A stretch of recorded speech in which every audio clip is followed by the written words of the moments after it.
तेरे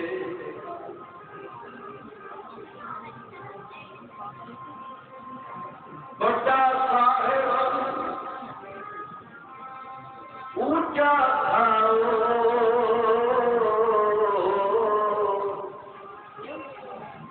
ऊंचे ऊपर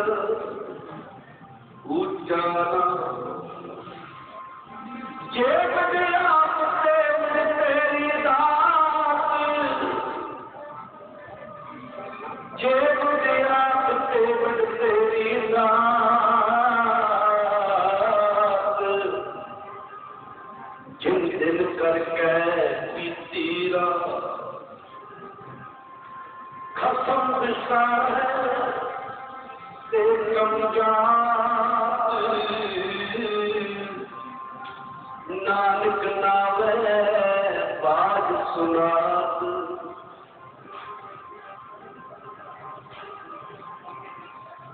और सारे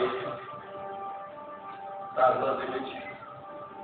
जिन्होंने परमात्मा ने रचना दी है वो कृपा करके जरूर बोले होते हैं इस टाइम पहले दास फिर रवीर से तेरिया भैन ने गुरु शब्द रचना द्वारा अपनी हाजिरी होने की कृपालता करने करो कृपा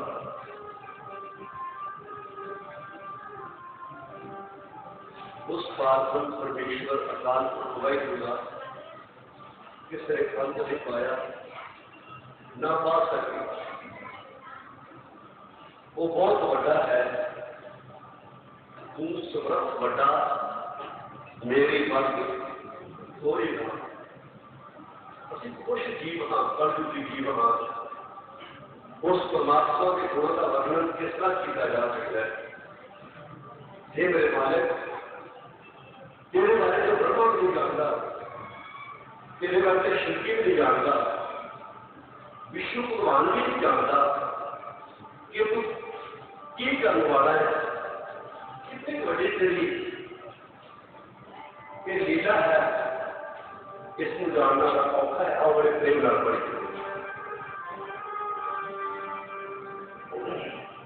तेरा तो मेरे अंत नहीं पाया तेरा तो मेरे अंत नहीं पाया लीला ना तेरी बेद शान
पृथ्वी न जाने भेद,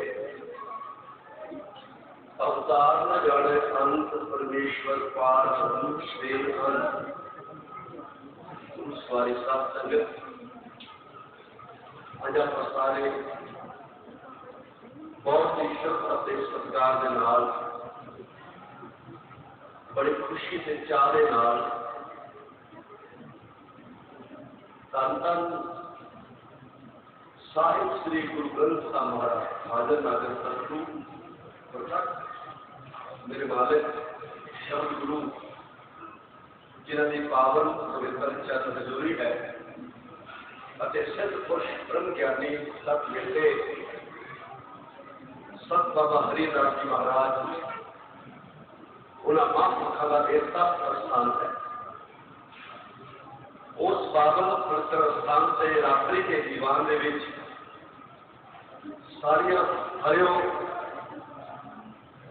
नगर की संगतां महापुरुषों के श्रद्धालु सेवक बहुत ही भारी संख्या के विच बड़ी खुशी नाल बड़े चाह के नाल आप सतगुरु जी की पावन पवित्र चरण हजूरी में नतमस्तक हो रहे। मैं भी अपने चंगे भाग समझता वा कि सानू भी इस पवित्र स्थान में चरण धूड़ी मस्तक लाने का सुभाग प्राप्त होया। बड़ी खुशी महसूस हो रही है, बड़ा सुकून मिल रहा है। याद रखियो जिस थां से बंदगी किसी सतपुरुष सत बेटे ने की होंगी है उस थां से उस बंदगी की सुगंधी है जी वो कहता है जी वो रहती दुनिया तक करेगी। ऐसे हर वक्त पानी का जाप ऐसे उन्हें महापुरुषों ने बैठ के समाधि स्थल ला के उन्होंने परमेश्वर का नाम जपया जपाया। एक उनका कण कण पवित्र है, ऐसी वाइब्रेशन है जी बड़ी खुशी से सुकून है। काफी साढ़े भी बहुत कोरोना पूरा हमें खुशियां पिलाया हुआ है और लेकिन उसकी शांति उसे खुशी नहीं, उसे कलेश,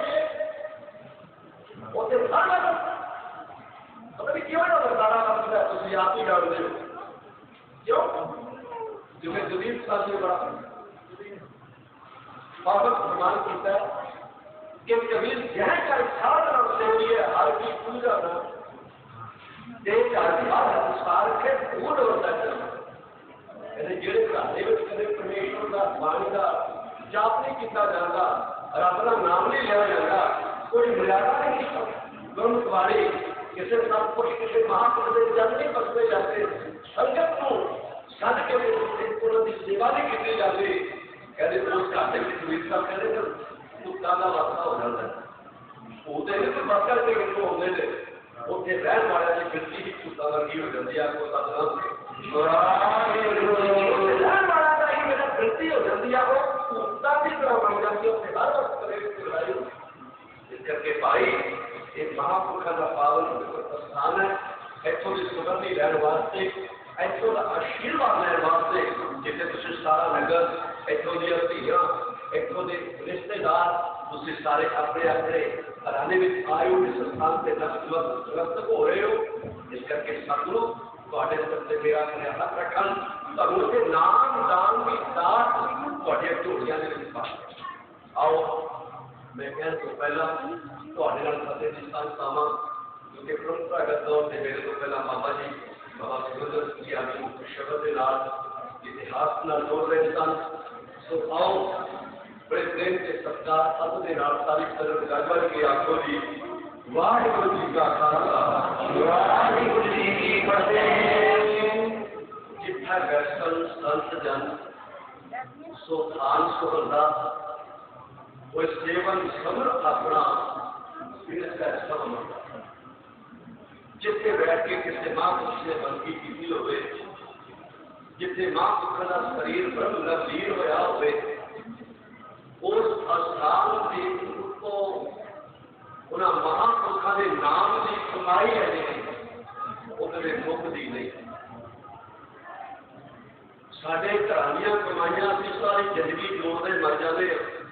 पता नहीं इंसान की कुछ करता फिरता है क्योंकि बहुत सरपंच कर पर धन लिया है सुखदार आता है कितने किलो के षड्यंत्र करता है कितने ठगियां करता है कितने दान करता है कितने धार्मिक बनता है कितने शैतान बनता है पता नहीं कितना कुछ करके अपने घर को जोड़ना पाया पर लेकिन साढ़े घर में कदे वाधा कदे घाटा कदे खुशी कदे कमी एक वो गुरु का घर है ये मेरे मार्ग का घर है ये महापुरुषों का घर है जिनको प्यारों के घर का मुख दिया ऐसा कि लहर वाले थक जावांगे पर ऐसे ही बरकता ऐसों का आशीर्वाद नाम ऊपर वाला है बस झोलियां भर के लेते जाओ ऐसे मंगते बढ़ती जुट्टी करो जे आगे फिर सब कुछ मिलेगा जे जुट्टी ना मिले तो फिर तो असं दोनों वधिया खाली हो हर रोजे बेनतियां करते हैं हर रोजे अरदासा करते हैं गुरु जी कोई खोट नहीं असं तो कई बार गुरु भी अपने आप को बड़ा शुद्ध समझते हैं अपने आप को बिल्कुल मुकम्मल समझते हैं कई बार गुरु से भी उड़ा पाते हैं बैठे सच्चे पातशाह मैं तेरे साथ रोज आना मैं तो रोज पानी पड़ता मैं तो गंगे पहली आना मैं तो 2 बजे आना मैं तो 5 घंटे करके आना आ मैनू की मिलेगा नहीं ऐसे तुम किसी चीज का सारा नहीं प्रभाव नहीं कर सकते ऐसे तो जीरो बन के आना पड़ेगा मन बेचा है सत्य के बाद सेवक के होना की लेना है की मंगना है की मथा टेकना है माया का सौदा नहीं करता ख्याल रखियो माया तारी से बहुत दुनिया कर्मा शर्मा के बात के करता उन्होंने मना के शांति नहीं खुशी नहीं वो हमेशा पकड़े रहे कि माया तारी और अन्ना बोला माया नहीं से कुछ दिया जा सकता ऐसे किस तरह आया जाता है और सारे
पैदा गाय चल सतगुर कोट पैदा आ गया लेट है जो सूची के मन के श्रद्धा के सत्कार लेके मन के चरणों में के आते हैं भाई साहब कहते हैं कि गुरु महाराज स्वरूप पुरोगा कदम सके होके सत्कार देने में श्री बात है इतना फल है मन के चरणों में कौन इसे नमस्कार सुआओ मैं कुछ महापुरुषों के जीवन बारे सुनिया सब भाई साधु होरां को, क्योंकि महापुरुषों का वड्डी गल ते यह कि तुहाडे नगर के बड़े चंगे भाग तुसीं भागा वाले हो कि जिस नगर के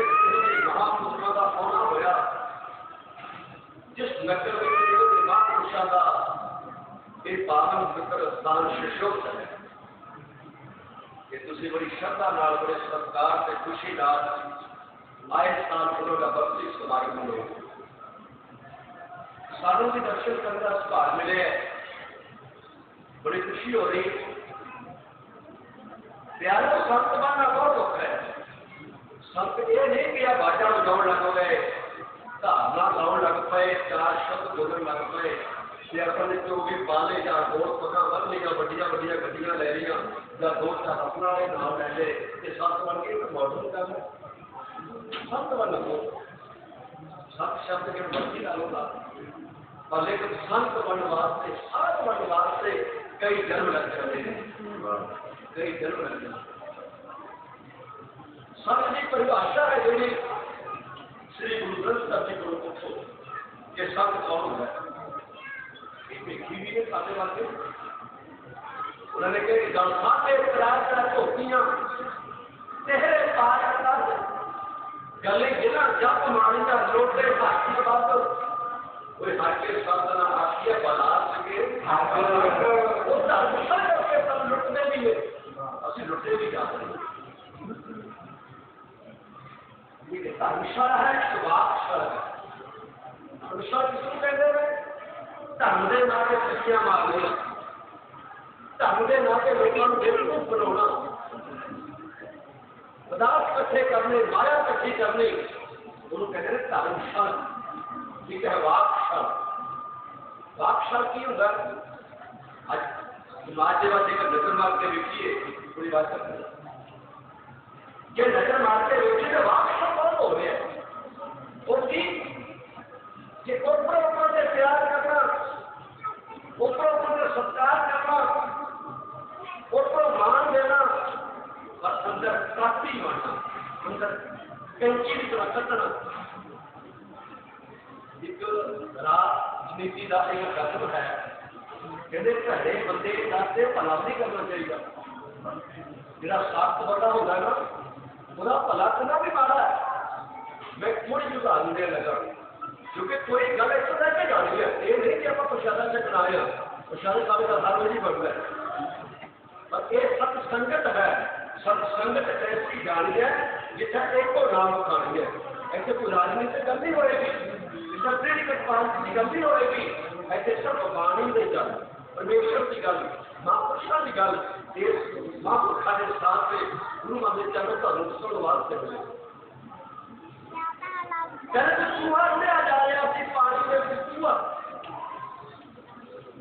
बड़ी सर्दी से लागे हंस खलोता थी, हंस रोटी चुकता है समुद्र के किनारे और मोती चुक रही है। उन्हें देखा कि मर जाएगा, इतना मैं भला कराई और जान बचावा। उन्हें की किया अपनी बड़ी सारी चुट के नाल उसको डुबते चूहे को अपने पंख के विच ले लिया, अपने परां दे विच ले लिया। जो परां विच लिया वो मरदा पिया सी कि जो पंख का थोड़ी हीट हुई ना वो जान पै गई। जिहड़ा अदब होया सी वो पूरा रिश्त पुष्ट हो गया। उन्हें की किया पहले ने जो जान आ गई उन्हें उसे पर पुत्रने शुरू कर देते, पर पुत्रने शुरू कर प्यारे हो। जब थोड़े देर बाद उस हंस ने उसको अपने पर को बाहर करना चाहा, उस पहले चूहे ने, उस सख्त ने, उस बुरे ने, उस मारे ने, उस पहले ने उसको सुरक्षा का सत्ता को सतनाम करी वैगुरु कहते बाद पहले बंदे का भला करना नहीं, वो फिर भी खाना मारा चले। कबीर शब्द ना कीजिए, चाहिए बाहर अकेले में हो जाए, इंसान को मिले ना उन्होंने देख के दूर ही भज जाओ, उसे नेड़े ना जाओ। जेकर डंग मारता ਤੇ ਸਾਰੀ ਜ਼ਿੰਦਗੀ ਤੁਸੀਂ ਆਰਾਮ ਨਹੀਂ ਤੁਹਾਨੂੰ ਆ ਸਕਦਾ ਇਹੋ ਜਿਹੇ ਇਨਸਾਨ ਹੁੰਦੇ ਨੇ